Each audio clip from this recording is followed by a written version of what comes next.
We're down here at Sun and Fun, and we're in Paradise City, the new and improved Paradise City.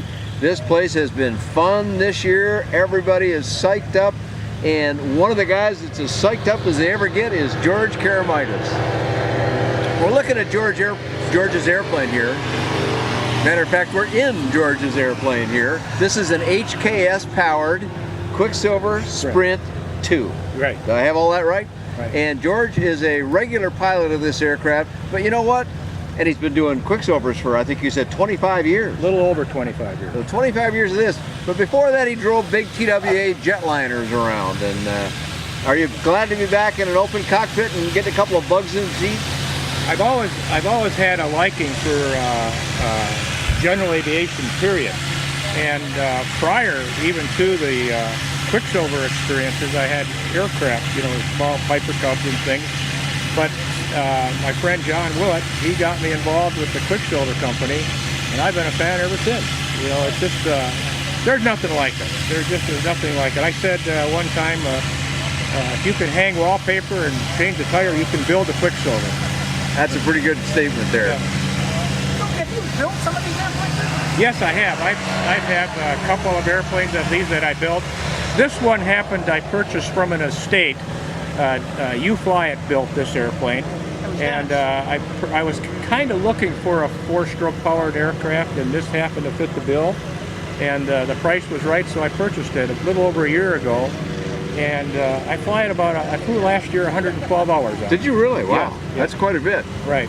Well, we got to go back and tell your story here a little bit, George, because we were in a press conference yesterday, and you told a story that I practically watched the other people in the room melt when George told this tale about his very, very earliest experiences at flying near Oshkosh, Wisconsin, where there's another great big show we all know. Right. But you told a tale about, I think you said you were 5 years old. 5 years old. And you already had the aviation bug. Tell us about that experience a little bit, George. It's a great story. I don't know how that happens. You know, how does a little kid 5 years old get the aviation bug? You know, it was 19... Your parents didn't fly or anything, no. especially in those days, no, right? Okay. We were rather modest, poor to modest, you know, and so you just somehow got the bug. I got the bug, and at that time the war was over just recently, and a lot of the guys were coming back from World War II, and they were in the GI Bill, and a lot of the small towns in Wisconsin and other places had a little airport. But the guys, some of them learned to fly in airplanes, some of the guys went to college. My neighbor happened to learn to fly, and he knew I was just enthralled with that. And he gave me a manual. It was a 1943 Civil Aeronautics magazine, or not a magazine, it was the manual. And it showed the airplane drawings in there about when it would spin, it would twist up, you know. Okay. It would show the position of the pilot and how to move the control column and so forth. And I studied that.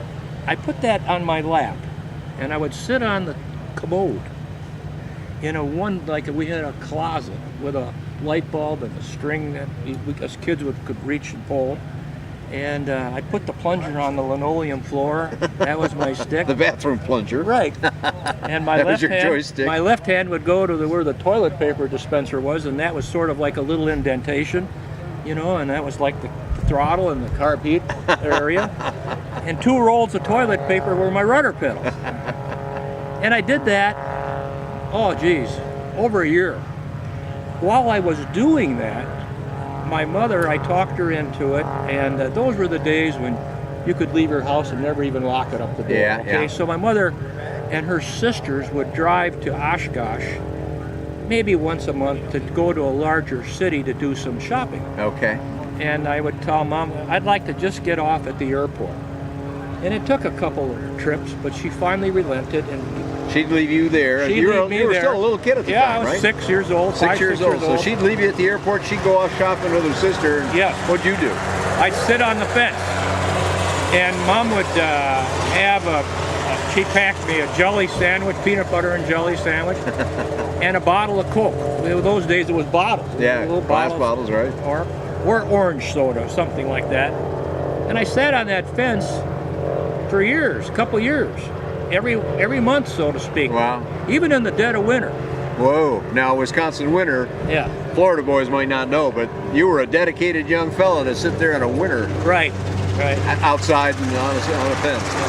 And one day, it was a warmer day, summer day.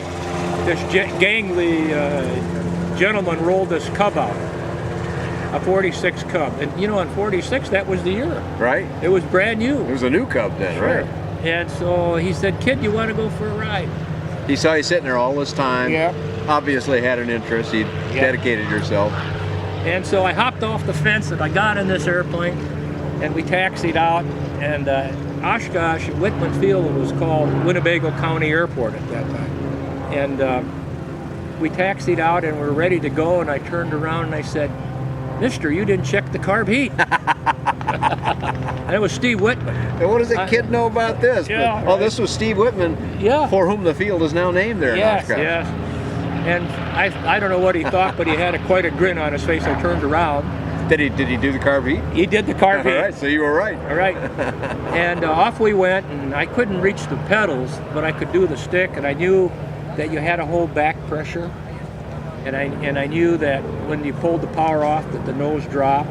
I just knew that from reading in a pilot's operating handbook of the day. Exactly. Wow. Exactly. You must have really studied that booklet to get all that information out of it.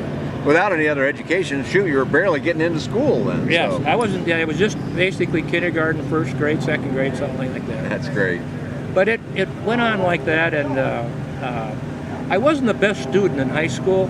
I was just immature. And then the U.S. Navy straightened me out, and I ended up being an air crew member in the Connie as a radar operator for the early warning squadron. So you didn't fly in the military, except in flying clubs and things like that. I started a flying club with a couple other gentlemen in Argencia, Newfoundland. We had an air coupe and a T-34 the Navy gave us. In fact, on one of my cross-country flights in the T-34, my chart flew out of it. I had the canopy open. open. The canopy's open up, and the chart flew out.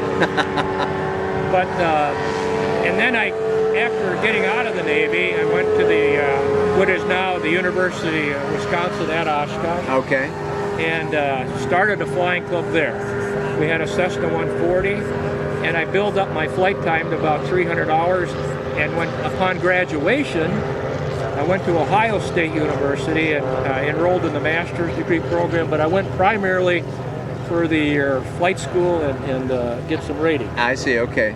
Again, building all your time and experience, which led you to the airlines. That was my goal. Okay. And in 1968, I got hired by TWA in January of 68, and it was just marvelous. I flew for 33 years. Wow. But I never forgot my roots. I've always had... That's what drew you back to Quicksilver eventually. Yeah, and then eventually I got the Quicksilver, and I just can't believe the fun I'm having with this. This is an old man's airplane, sort of. See? Yeah. Easy in, because it's easy out. Yeah, you can get in and out of it easy. Easy. Things happen slowly. From 100 feet to touchdown, you can say the Lord's Prayer, you know.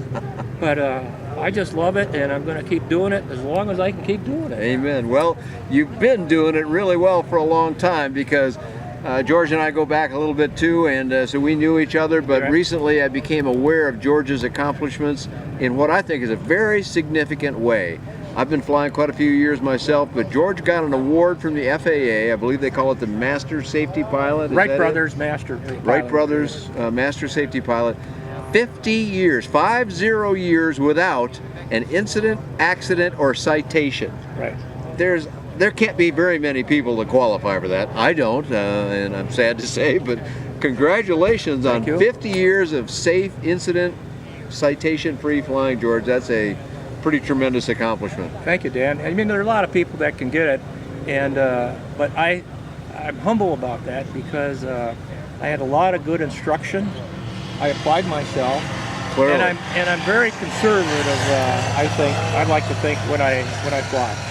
I also instruct yet too. I've kept. You're still doing instruction, yeah? Yes. Do you use this aircraft for that? I can't. You can't do it. This is experimental. But I had when we had that agreement with the USUA and so forth. I had that exemption. Okay, right. I would give instruction in my other Quicksilver. Oh, cool.